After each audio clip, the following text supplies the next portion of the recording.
All right, we have two chapters that we absolutely 100% have to get through, and then hopefully we'll get through some of the one after that. This chapter is all about two-dimensional figures, and the next chapter is all about three-dimensional figures. So the name of the lesson today is Intro to Area. I know for a fact that we covered a lot of this stuff. I think it was chapter 2. We're going to be jumping into it a little bit more now, and I'm going to be embedding like 30, 60, 90s, trig, and all the things that we've learned since chapter 2 as well. But this should be just a refresher. The first question, start thinking, what the heck is area? Can anybody tell me what area is? Carter, what's area? So that is true when you're talking about a rectangle, but just in general, what is area? Yep. Yep. A measure of the inside of the shape. Okay, so the space inside, what dimensional though? 3-dimensional?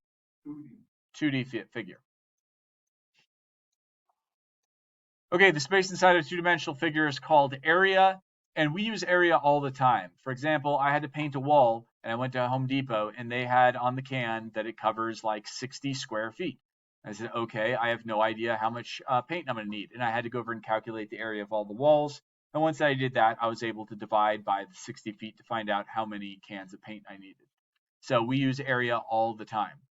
Now, as I said, I know that we've gone over these formulas before, but let's do theorem 10.1. The area of a rectangle is going to be what?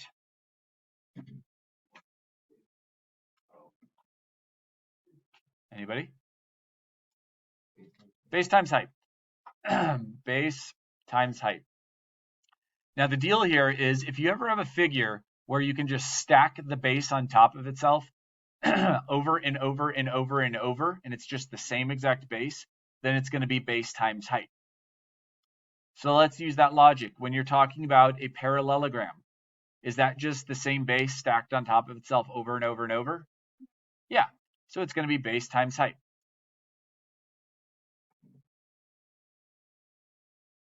Let's look at another figure. Let's say a triangle. Is that just the same base on top of itself over and over and over? No. So that is not going to be base times height. It's going to be something else. And you guys can actually adapt this to 3-dimensional figures. For example, this rectangular prism right here, is this just the same base on top of itself over and over and over that makes this figure? Yes or no? Yes. So that would be area of base times height. You don't have to write this down. It's not until next chapter. I'm just trying to make some connections. Let's look at a cylinder. Is that just the base on top of itself over and over and over? Yeah, it's base times height then. What about a pyramid? A pyramid with a square bottom. Is that just the same base on top of itself over and over and over? No, it's going to be getting smaller. So actually what you can do in calculus is amazing. We can go over and adjust things as we do the problem. So you know it's going to be base times height for this because it's the base on top of itself over and over and over. A parallelogram is also going to be base times height. The hardest part on a parallelogram is people always think sideways is going to be the height. Height is straight up and down, or if this one was the base, then that one would be the height over there. They call it an altitude though. Does anybody have any questions on that? This should make sense. If you went to your pediatrician and they went over and weighed you and then measured you and they measured like diagonally and told you you were 10 feet tall, you'd probably see a different doctor because that just makes no sense. You go straight up and down when you're trying to figure out the height. Any questions? When you are doing these area problems, I want you to go through a thought process. You always say, what is the figure? What is the formula? What do I have? What do I need? And then lastly, how can I get what I need? So this figure right here is a parallelogram. What's the formula for the area of a parallelogram? Base times height. Next question is, what do I have and what do I need? Do I have the base? Yeah, it's 24. Do I have the height? Yeah, it is which one? 6. So what is the figure? Parallelogram. What is the formula? Base times height. What do I have? Base and height. What do I need? Nothing. Okay, then I could stop there. Someone who has a calculator, go ahead and multiply those things together. And you get 144 centimeters squared, which means it takes exactly 144 1 by 1 centimeter squares to fit inside of this thing. Any questions on that? The next one is much more challenging. So we look at this and do the same process. What's the figure, parallelogram? What's the formula, base times height? What do I have? The base, what is it? 10. What do I need? The height. And then your question becomes, how do I get what I need? Well, you need a right triangle. So where are you getting a right triangle from to use the Pythagorean theorem? Yep. So you guys could put your height wherever you want. Any one of these could be the height. But it makes much more sense for the height to go right here. Reason being, now you have a right triangle. And we have many, many different things we can do with right triangles. So when we look at this, we only have one side of our right triangle. We need one other side to be able to do the Pythagorean theorem. What is it? Okay, so the student class said it's a 45, 45, 90. I like that idea, but do we have any indication that these are actually 45 and 45? No. If they told us that they were, then absolutely. We would do that. We would divide by rad 2, and we would get our height. But in this case, we don't have a 45, 45, 90 triangle. So we need one more side of this to do the Pythagorean theorem. So if that's 10 and this is 13, then what's this one going to be? 3.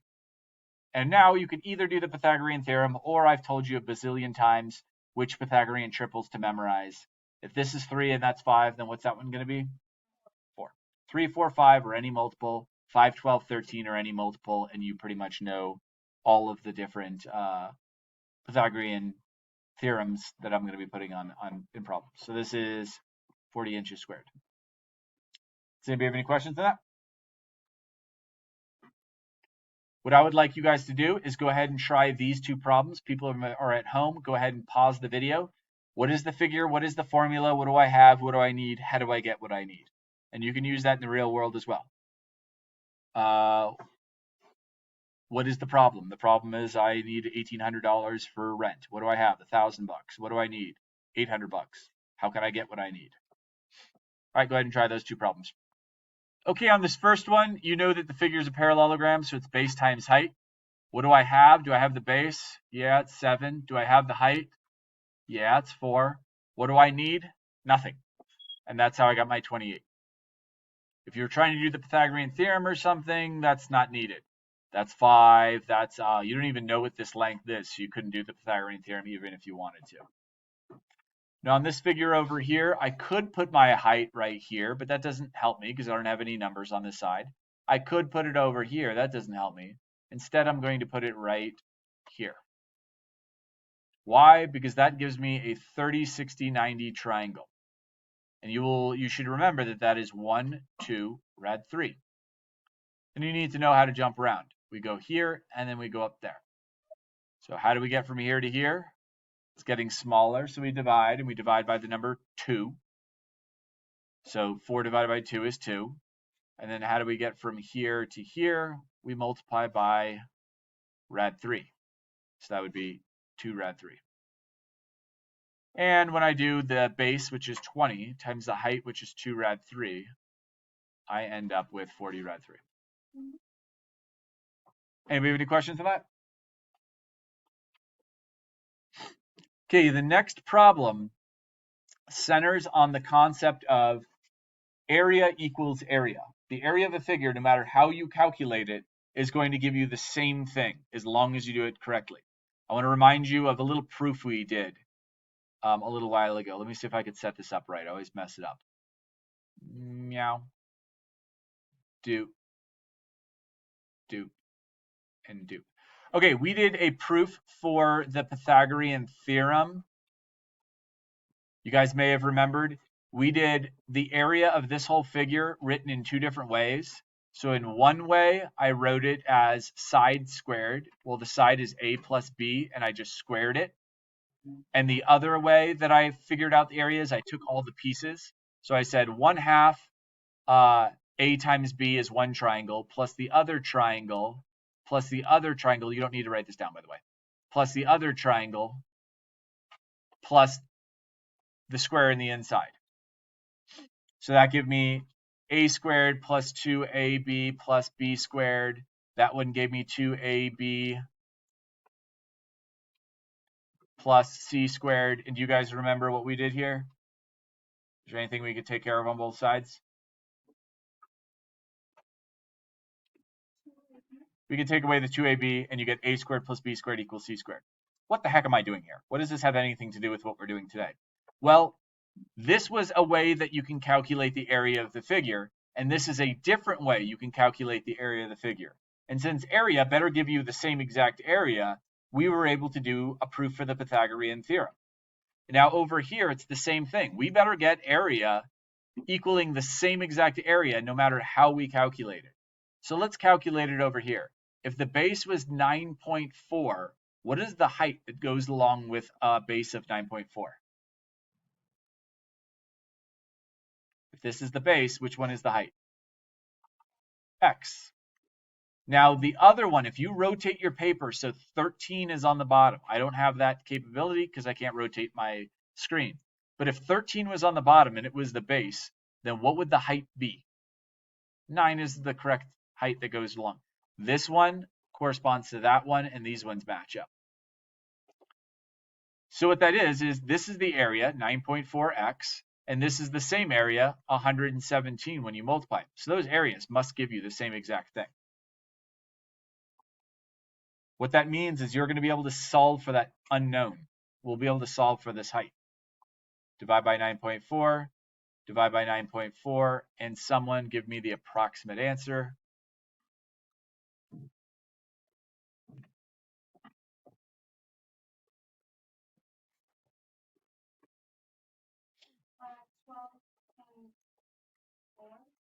About 12.4.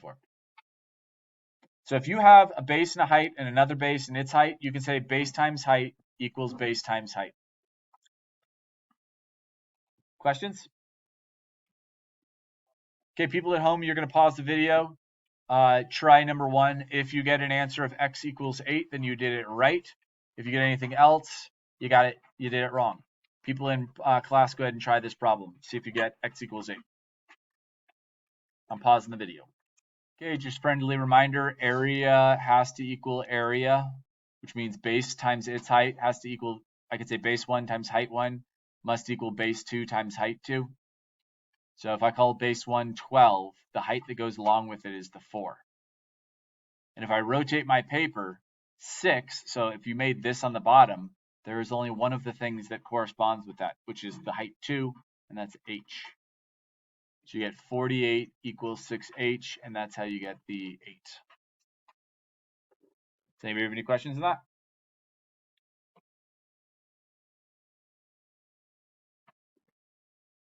All right, let's keep moving on then. Let's think back to that thing we were talking about. We said if you could stack the base on top of itself over and over and over, it's just base times height. We said that's not the same base, right? It's changing. And I assume none of you guys have taken Calc 2 yet? No? Okay. Then what we're going to do is we're not going to develop the formula using calculus. We're just going to do a different way. If you have a rectangle, we know that's base times height. If you pick any location on the top and go down to one corner and the other corner, a really cool thing happens. This piece right here fits perfectly there. This piece here fits perfectly there. And what it does is you find out that the shaded area is exactly the same as the non-shaded area, which it must be half of the area. So what is the formula for area of a triangle? Yep, 1/2 base times height. Now understand, if this is the base, let's say that was base 1, this one would be height 1. If instead this was the base, we call it base 2, then this is the height 2. And then we can go out here. If this is the base, then it's going to have a different height. Height 3 would be over here. So you don't have to write all this down. Just understand each base, each side of a triangle can be the base as long as it has the height that goes along with it. Anybody have any questions to that? So let's take a look at this one. We know the figure is a triangle. It's 1/2 base times height. Now I just need to know, what do I have? What do I need, if anything? Are any of those side lengths, and by the way, this says 3, 4. Mathematically, this is supposed to be 5. I accidentally put a 6 there, but let's just ignore that. Are any of those sides, the 5, the 6, or the 8.1, which one of those would be the base that also has a height that goes along with it?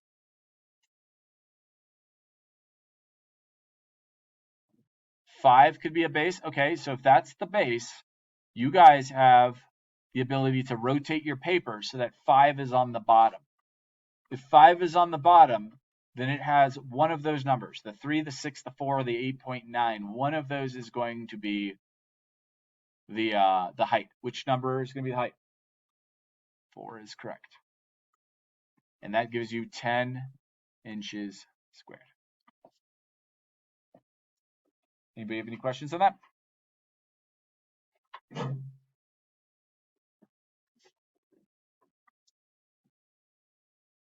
Okay, we'll do B and C together. I want you guys at home to pause the video. Go ahead and try this one right here and see if you can rotate your paper until you have a base that also has a height. So either 2 is the base, 5 is the base, or 4.1 is the base. One of those is the base, and then you'll have a height that goes along with it. Pause the video, give it a shot. All right, we know it is 1/2 base times height. If you wanted 5 to be the base, then here's your height. They didn't give it to you. You just keep rotating it until you find a base that also has a height. You can't say 4.1 is the base and 2 is the height because there's no right angle right here. So since we got that right angle right there, we know the base is going to be 2, the height is going to be 4, and now you end up getting 4 units squared. Anybody have any questions on that? Nothing? All right, let's do this one. 1/2 base times height. That's the figure, which is a triangle. The formula is 1/2 base times height. What do we have, the base or the height? The base. So it's 1/2 10 times something. Do we have a height yet? No.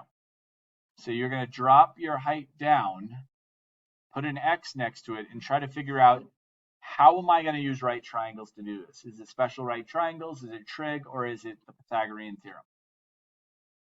It's a 30, 60, 90. If this whole length is 10, then this is going to be 5. And now you just need to remember how to get from here to here. Does anybody remember, if we're getting bigger, we're going to multiply, but what are we going to multiply by? Oh, for there to there. Sorry. Rad 3. Yep. So now you have 50 rad 3, but you have half of it, which is 25 rad 3.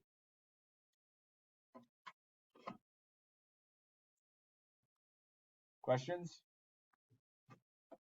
I know I'm cranking along pretty quick here. It's just because we only have, what time are we at here at? 50 what? 4? Okay, I only have 6 minutes. Okay, the next problem. It's triangle, 1/2 base times height. Do we have either of those things? We got the base, which is 30, but we don't know the height. So I go in here and I draw the height. So now you have to figure out, is that going to be Pythagorean theorem, trig ratios, or special right triangles? How can we solve for x? Trig ratios. I had a kid who said, well, no, we have two sides. We have a 30 and a 16. We can find out the other. And the problem with that is 30 is the whole side here.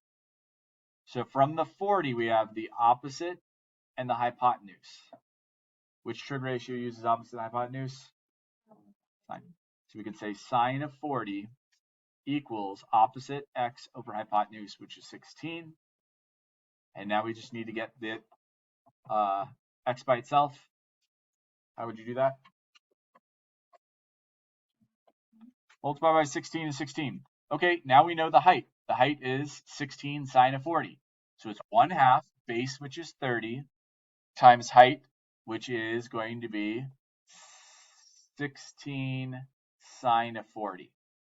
And you can put that whole thing in your calculator, and as long as it is in degree mode, you're going to get the correct answer. Or you can say half of 30 is 15. So 15 times 16 times sine of 40. We just need to know what that is. Anybody?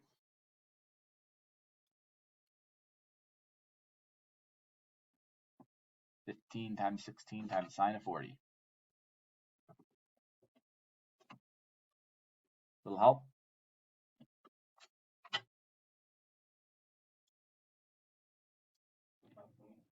Okay, so it's 154.3 inches squared. Any questions on that? So the last thing we have to do is, in the real world, very infrequently you're going to find a perfect triangle or a perfect rectangle or a perfect parallelogram. A lot of times you're going to have some weird shape like this. And if you try to do our thought process of what is the figure, what's the formula, what do I have, what do I need, it's going to be really hard for a problem like that. For example, what is the figure? Pikachu. Do you guys know the area of a Pikachu? No. So now we have to come up with a plan. You guys are lazy and efficient, and so am I. But in a problem like this, you always want to come up with a plan and just draw it out. What are the figures? Like, what is a plan we have here? What figures come together to be added or subtracted to make this whole entire object? What do you have? A what? Okay, you got a parallelogram on the bottom, and then I'm going to think of this figure as this whole entire thing. What is that? Plus a rectangle minus a triangle. Okay, the reason I do this is I know 100% for sure that this is correct. That if I have a parallelogram, I add the rectangle and I subtract the triangle, I'll get this thing. Now I'll just put in my formulas. We have base 1 times height 1. The base of it times its own height, plus the base of this one, which I'm going to call base 2 times its height, minus 1/2 its base times its height. So I started out with something that's 100% guaranteed right. Then I put my formulas in that are based off of the thing that I knew was right. And now all we have to do is fill the pieces in. So what is the base of my parallelogram? It's 8. Now we need to know the height of my parallelogram. We have to use some logic here. This is 14 over here, and that's 10. What's the height of my parallelogram? 4. Now let's go to the rectangle. What's the base of the rectangle going to be? Knowing the opposite sides of a parallelogram are congruent. What's it going to be? 8 is correct. And now what's the height of our rectangle? Anybody? We got that being 8. What's the height going to be? 10. And then plus 1/2, what is the base of the triangle going to be? 8. And what's its height going to be? You got this whole thing being 10, and then they tell you this is 6. So what do you have left over? 4. And all you have to do is do 32 plus 80 plus 1/2 of 8 is 4, and 4 times 4 is 16. And what does that get you?